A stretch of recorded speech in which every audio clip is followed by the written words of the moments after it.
Israeli warplanes hammered the Gaza Strip neighborhood by neighborhood on Tuesday, reducing buildings to rubble and sending people scrambling to find safety in the tiny, sealed-off territory now suffering severe retaliation for the deadly weekend attack by Hamas militants.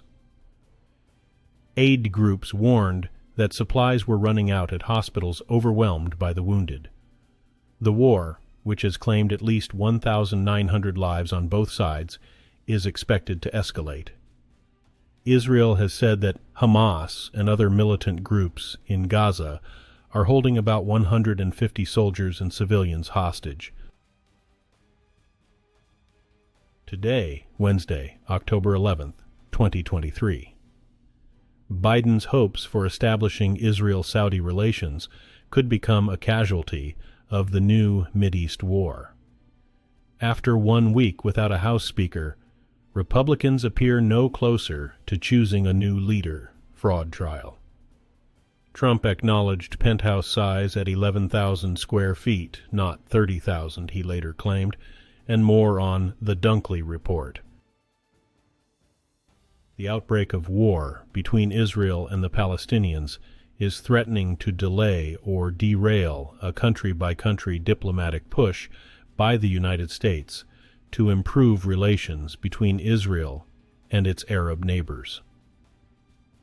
The attack by Hamas and much of the Arab world's response to it have raised questions about whether Palestinian ambitions for sovereignty can be put aside while the U.S. tries to help Israel move ahead with improving relations with the rest of its Middle East neighbors. Less than 3 weeks ago, Israeli Prime Minister Benjamin Netanyahu sat beside President Joe Biden and said, "A historic peace between Israel and Saudi Arabia seemed within reach." Biden was equally optimistic. The House Republican majority is stuck and unable to coalesce around a new speaker. After having ousted Kevin McCarthy a week ago, there is no endgame in sight. On Tuesday evening, 2 leading contenders, Majority Leader Steve Scalise and Judiciary Chairman Jim Jordan, outlined their vision to colleagues behind closed doors at a candidate forum. But they appear to be splitting the vote.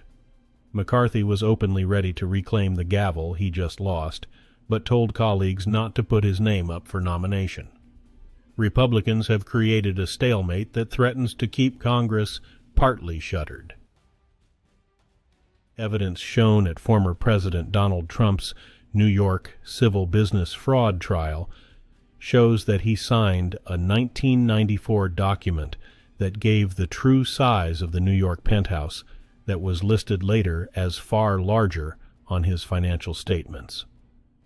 The evidence appeared in an email attachment shown during testimony Tuesday from Alan Weisselberg, the former finance chief of Trump's company. James' lawsuit alleges that Weisselberg engineered Trump's financial statements to meet his demands that they show increases in his net worth and signed off on lofty valuations for assets despite appraisals to the contrary. Trump denies any wrongdoing. Afghan rescuers and villagers are still digging through rubble in western Herat province, 3 days after one of the deadliest earthquakes in the region left more than 2,000 dead. On a barren field in the district of Zindajan, a bulldozer was removing mounds of earth to clear space for a long row of graves on Tuesday for some of those killed in Saturday's 6.3 magnitude quake. Mir Agha is a Herat resident who joined hundreds of volunteers to help the locals in Zindajan. He said it's very difficult to find a family member from a destroyed house and a few minutes later to bury him or her in a nearby grave. An Arizona-based nonprofit that rocketed to prominence by latching on to Donald Trump's 2016 campaign has raised roughly $250 million, but has struggled to help Republicans win general elections. Much of the money raised by Turning Point has been spent cultivating conservative influencers and hosting glitzy events. An Associated Press review of public records shows Turning Point also enriched CEO and co-founder Charlie Kirk and his allies. The AP review finds top Turning Point officials collected pricey salaries, enjoyed lavish perks, and steered at least $15.2 million to companies they, their friends, and associates are affiliated with. A Turning Point spokesman says none of the group's leaders inappropriately benefited from their financial arrangements.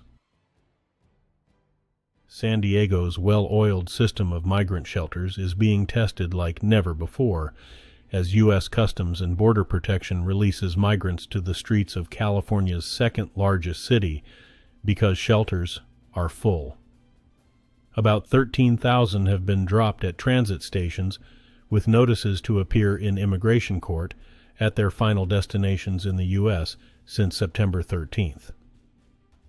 About 500 more are arriving daily. Migrant aid groups blame a mix of circumstances.